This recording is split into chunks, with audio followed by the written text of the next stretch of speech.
Bonjour les amis, alors je vais vous présenter mon Home Lab, mon petit... En fait, je sais pas trop si on peut appeler ça un Home Lab parce que c'est un peu le... Donc le truc Synology là, c'est un NAS, dedans il y a deux disques, je ne me souviens plus de la taille des disques, mais il faut savoir qu'en gros, je dois utiliser 10% de l'espace disque.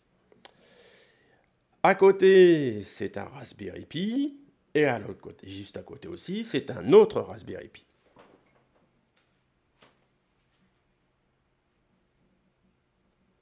Là, Là, c'est un Raspberry Pi, et là, c'en est un autre. Alors, celui-là, il y a Docker, plus des services dont qui me sont utiles. Celui-là, c'est quasiment la même chose, mais en plus, il est UPS. En fait, je débranche et puis il peut me servir de serveur que je peux moi, de serveur de stockage, comme une clé USB en gros, que je peux promener un peu partout. En dessous, c'est un PC sous Windows, Windows 10, il me semble. Et bah, lui, il me sert à tester les applications open source existant sous Linux, mais qui ont un équivalent Windows. Ça ne sert pas à grand chose à part ça, hein. C'est un i5. Et à côté, eh ben, c'est un switch 2,5 gigabits pour que ça puisse discuter sans problème. Voilà, voilà.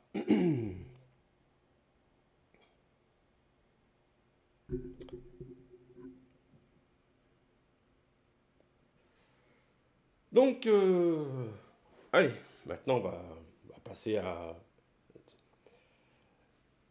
le moins important, on va dire. Donc ça, c'est un Raspberry Pi 4B, mais c'est un compute module. Donc la différence, c'est que bah, il n'a pas de sortie micro, comme les autres Raspberry Pi 4. Par contre là, j'ai fait une sortie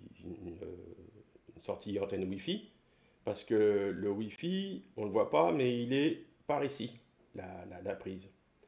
On voit le disque dur en SSD qui est ici là.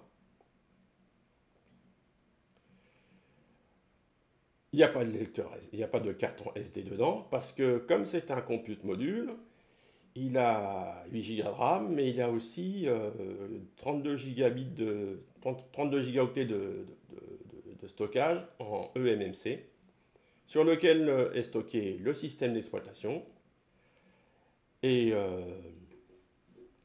le reste des données est sur le SSD. Ça, c'est un Raspberry Pi 5, 8 Go de RAM aussi, et avec un avec un SSD dedans. Alors on voit pas bien, hein, parce que c'est du plexi, ça reflète bien, c'est super. Mais dedans, c'est ça. Ensuite, bah, le même en fait, mais avec. Lui, c'est le premier en fait, que j'ai acheté quand il est sorti, que j'ai acheté. Et lorsque le premier hat pour pouvoir mettre un SSD est sorti, je l'ai acheté. Et ça avait une particularité, c'est qu'il fallait des SSD de petite taille. Pardon. Comme ça. Bon, je l'ai gardé parce qu'il fait 1 Tera, il n'y a pas autant de données que je pourrais voir dessus. Il y a l'horloge pour le RTC et le ventilo qu'on voit là. C'est parce que quelque part le Raspberry Pi 5, bah, il chauffe pas mal quand même, hein. Donc normalement le fil bleu du ventilo devrait être branché afin d'avoir une variation de la ventilation.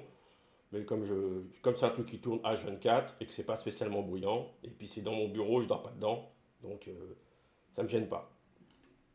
Et c'est pour dire qu'il tourne H24, vous voyez la poussière, c'est pas. Alors vous allez me dire, oui, passe un petit coup de bombe et tout. Bah non, parce que une bombe c'est un certain prix, le ventilateur il y a un autre prix. Tu peux en avoir deux ou trois pour 5 euros sur Amazon.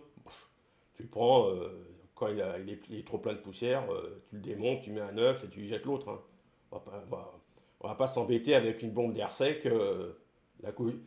Je sais pas ce qui pollue le plus, le ventilo ou la bombe d'air sec avec le gaz qui est dedans, parce qu'il n'y a pas que de l'air. Hein.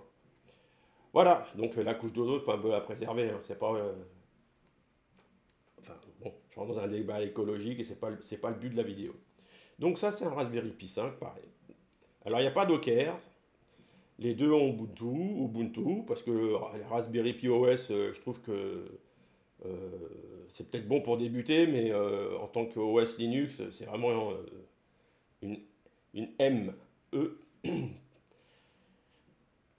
Et à côté, alors ça c'est mes petits bijoux, c'est Orange Pi 5 Plus, 16 Go de RAM, 256 Go de MMC en stockage, là où est stocké le système d'exploitation, avec un SSD de 1 Tera. C'est pas mal. Moi j'aime bien, c'est un 8 cœurs. En termes de performance, on pulvérise ça. C'est bien gentil, Raspberry Pi, mais voilà. Y a sur ça, il y a deux ventilos. Il y a le ventilo qui est ici, et un autre petit qui est géré par par l'OS. Et voilà, c'est top. Il y a du Wi-Fi. C'est moi qui ai mis ce genre de... J'aime bien les petites antennes. Celui-là, c'est un 32 Go de RAM, pareil, 256 Go octets de MMC et un SSD de 2 Tera. Donc il y en a. Celui-là, il me sert pour essayer de faire tourner DeepSeek. Et celui-là, c'est comme mon bureau en fait. Voilà, c'est comme mon bureau. Sauf que c'est un SBC, 8 cœurs, 16 Go. C'est comme si c'était mon PC Windows, mais bon, voilà. La taille est beaucoup plus petite et c'est très fonctionnel. Je regarde des vidéos, tout. Je n'ai pas à me plaindre. Je suis bien content de ce truc. Raspberry Pi c'est bien, mais là on est un cran au-dessus et la société Orange Pi nous promet encore du lourd.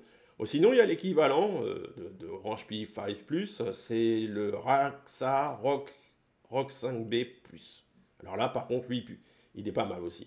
La seule difficulté que j'ai pas réussi à déjouer, à dénouer, c'est est-ce qu'on peut rajouter ou est-ce que c'est déjà inclus dedans le cache eMMC. Parce que l'air de rien, quand on a son OS sur le cache, on peut rajouter les données qu'on veut. On peut changer de disque de SSD à volonté. On a toujours son OS. C'est ça le truc bien. Il y a deux ports HDMI 8K, un port d'entrée HDMI, donc ce qui n'est pas le cas de ça. On n'a que deux ports HDMI, deux ports USB 3, deux ports USB 2, un port DisplayPort. Voilà, il a une horloge RTC. Qu'est-ce qu'il a d'autre voilà, la prise pour le ventilo. C'est pas mal, hein. Les gens critiquent beaucoup, mais c'est pas mal. Par contre, il faut lire le mode d'emploi. Il fait 200 ou 300 pages, mais il faut lire le mode d'emploi.